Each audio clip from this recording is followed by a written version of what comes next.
Hi everybody, and welcome back to Sketch to See. As you can see, this isn't one of our normal filming locations, and more on that in a second. Today's episode is an interview with our captain, David Flood.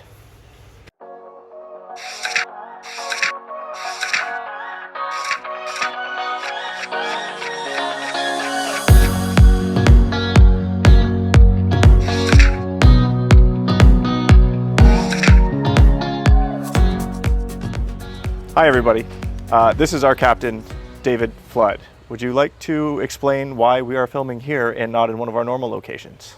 Well, we fortunately found ourselves in the middle of a Chinese Labor Day weekend holiday. So we decided to travel inland about 2 hours north of Hong Kong and about an hour and a half flight from Xiamen, where we're building the boat.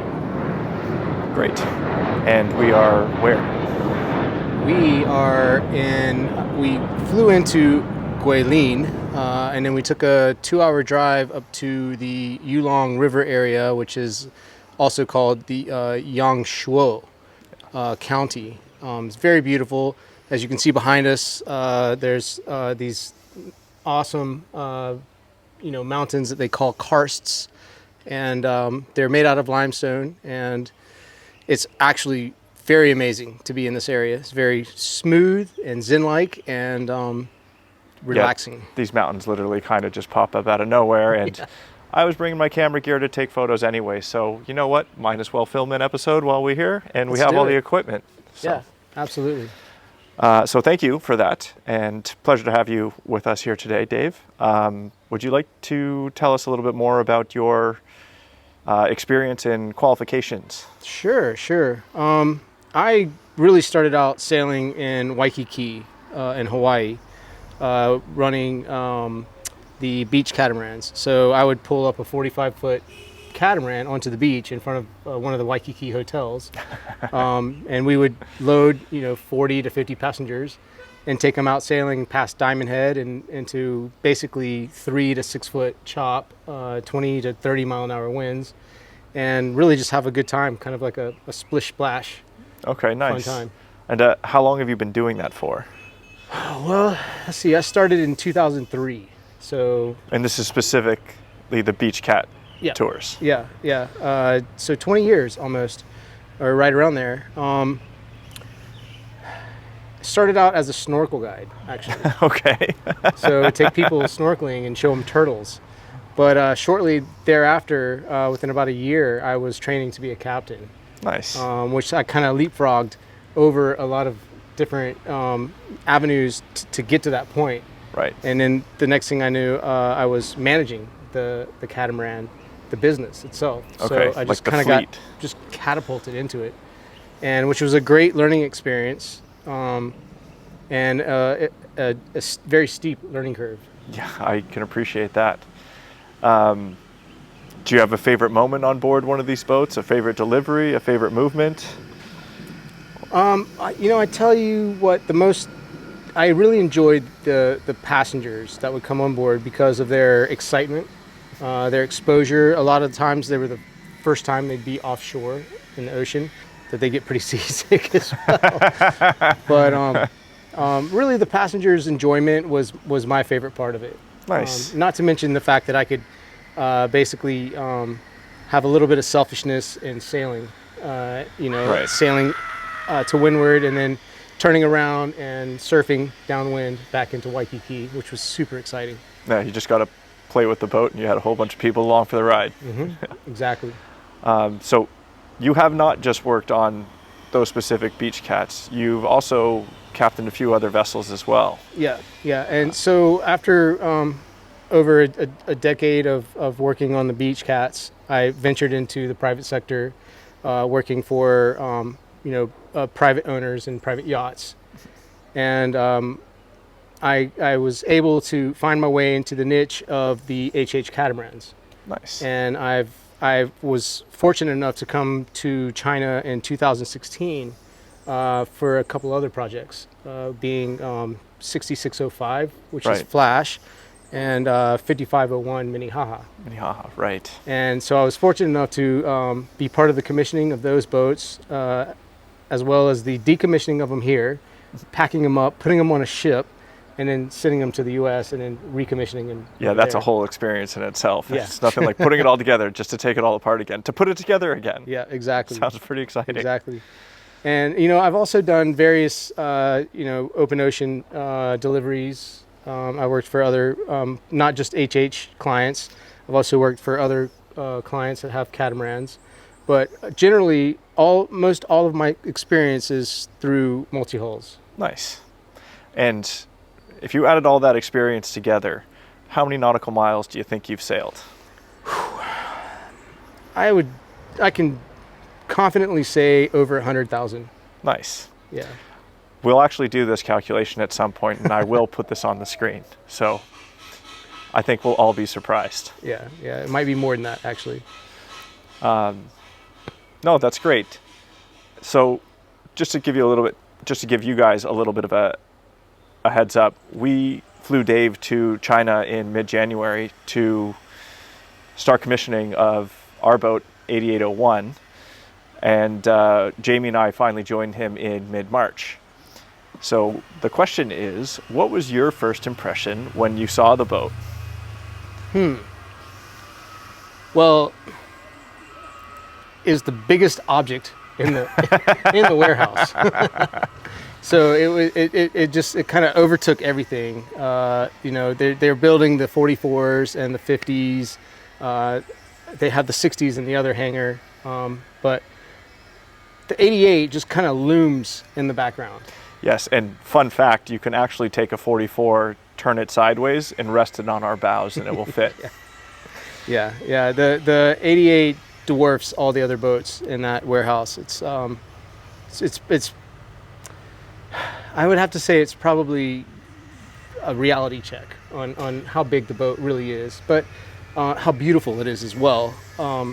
And I am confident on its manageability. Mm-hmm.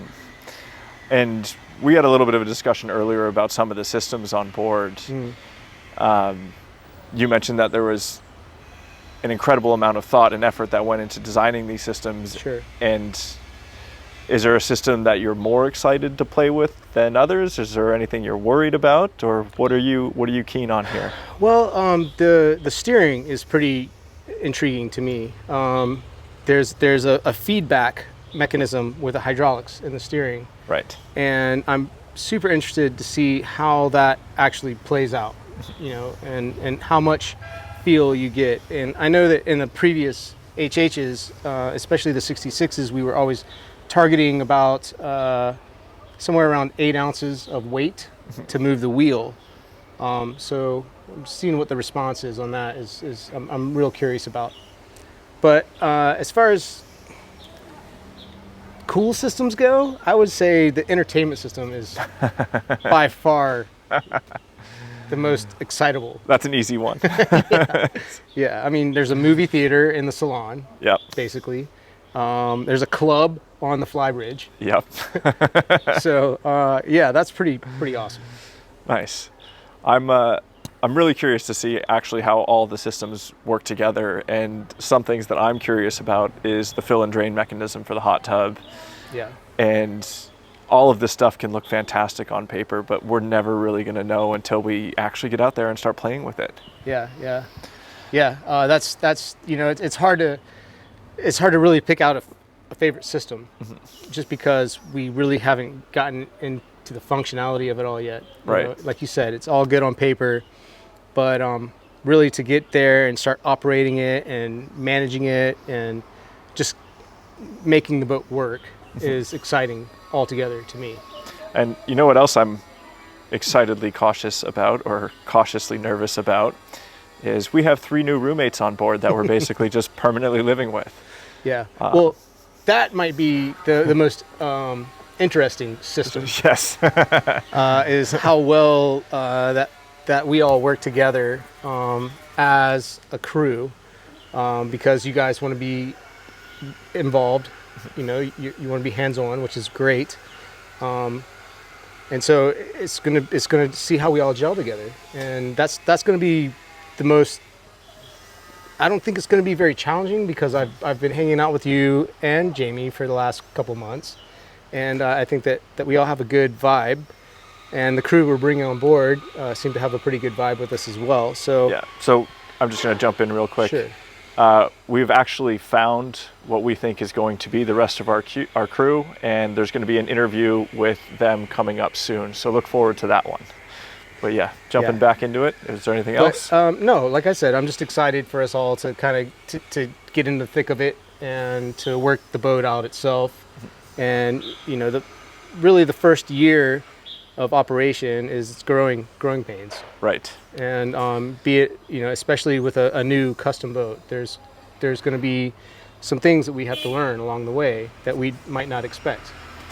So it's about how we adapt to all of that and how we can cohesively work together. So another big question for you, and this is perhaps the biggest one that I get asked most frequently by everybody, including people at the factory, is where are we headed? Out of China.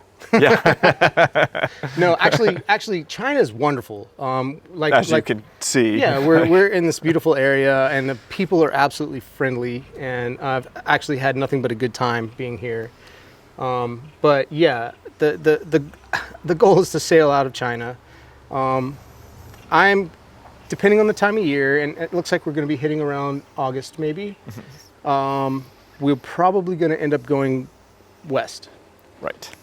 Maybe check out Southeast Asia, maybe through the Malacca Straits up through Malaysia into the Andaman Sea, and then eventually, I think we've discussed this, that the target would be the Mediterranean in about a year. Yes. So we're going to take a year to find our way there. Yeah, that sounds like a great plan. I think that's a great opportunity because we get asked that all the time. And if you haven't watched the interview with Seth Hines, the president of HH, he asked me that same question. And again, Jamie and I have just kind of been stuck in this whole, great, we've been so tunnel visioned into this boat for 4.5 years that, great, now what? Or what's next? Where do we go? Well, it's getting real. Yeah, yes, it is. That's it's right. It's no longer. We're not looking at renderings and such. We're actually going to We're going to start making plans. Yes. And we're going to start making moves, and so that's extremely exciting, and I look forward to it. Awesome. Do you have any questions for me or anything that did I miss anything? Well, I think most people, their question on their mind would probably be, what motivated you to do this project? Ooh, that's a good question. I've always wanted to build a boat, and if you've watched the rest of the Sketch to Sea series, you know how ingrained that is in me. Mm-hmm. Dave actually has watched it. I've seen it. He's been quizzed. I've always wanted to sail, and right before we had the opportunity to work with HH, we were actually about to just buy something smaller that Jamie and I could manage ourselves, and we would just kind of do our own thing. And then this opportunity came along, and we made the decision to wait and postpone that sailing for 4.5 years so we could basically take the opportunity to design an apartment that we could put anywhere in the world. And that would give us the opportunity to live anywhere in the world for as long as our visas allowed. And then when it became time to move, we could move it from spot to spot relatively quickly. Well, it's certainly a beautiful apartment. Yes, thank you. But I really think that you've gone the extra mile in functionality for the boat. You've gone past and beyond what most people would probably do, for their circumnavigation. Right. Do you mean that in the form of redundancy or different opportunities? Really, pure comfort. Pure comfort, yes. Yeah. You have a galley the size of a restaurant kitchen. A commercial kitchen, yes. I like to cook, so that was a requirement. The security systems, the navigation systems, the global digital messaging system that you've installed. Global communications. Sailor, yeah. So I think you've covered pretty much all the bases. Yeah, and for the life support systems, there's always redundancy as well as far as the water makers. Mm-hmm. We have multiple engines on board, multiple generators on board, tons of solar. So we're really trying to do this as eco-friendly as you can for an 88-foot vessel. Yeah, it's certainly self-sufficient. Yes, and yeah, self-sufficient with the redundancy, and there's actually triple redundancy in this hydraulic steering system Right. that Dave was talking about earlier. And Yeah. we still don't quite know how that works yet. We haven't had to sit down with the installers at the factory, but we have a good idea at this point. Yeah, it's very exciting. This type of steering program. More to be said later on. So Awesome. Is there anything else, or I think we covered it all? I think we got it, man. Awesome. Well, thank you everybody for watching. I hope you enjoyed that episode. Again, if you have any questions, you can always reach out to me at sketchtosee@gmail.com. You can always follow us on Instagram and Facebook. And I look forward to seeing you guys again soon. Thanks so much for watching. Bye.